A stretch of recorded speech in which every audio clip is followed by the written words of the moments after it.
شخصيتك مش بيحدده الاهل جزء من المعادله بس النضج الحقيقي ان انت تعترف ان مهما كان مصدر مشاكلك فهي مشاكلك مسؤوليتك انت. الحياه مش عادله، تمام اوكي، احيانا بنبقى مطلوب مننا نتحمل مسؤوليات ما طلبناهاش ونصلح اللي ما بوظناهوش، بس هي دي الحياه. الخوف من المسؤوليه ممكن يوقعنا في عقليه الضحيه اللي بتخليك ترمي مسؤوليه ظروفك على حد تاني. مفيش شيء اسوأ من تبرير اذاك للاخرين بانك ضحيه. كلنا ضحايا، كلنا واقعين في حفر بنحاول نخرج منها. النضج اننا نعرف ان اهالينا ما حفروش الحفره اللي احنا فيها، وان الجاني كان في وقت ما ضحيه، والمهمل كان في وقت ما مهمل، والقلب اللي بيجرحنا في حاجه اكيد جرحاه. هم السبب او لا؟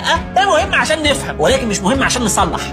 عشان كده عزيزي المشاهد، فكره ان انت تطبق قبل ما تروح الامتحان عشان تذاكر اكبر كم ممكن من الحاجات، اسمح لي اقول لك فكره مش كويسه قوي، مش كويسه، فاشله. اللي انت ذاكرته قبلها مش هيلحق فتره البتاع ده يخش الذاكره، ما هي دي معلومات كلها بتخش المخ. عايزين المشاهد، احنا مش قلنا لسه ان المخ وقت النوم بيقول لك لو سمحت انا عايز اقعد لوحدي كده تشوف الحاجات المفيده ادخلها والحاجات اللي مش مفيده ارميها. طب هو انت ذاكرت ودخلت معلومات، هيلحق ياخد الحاجات دي امتى بقى يسجلها يقول عايزين نسجل دي؟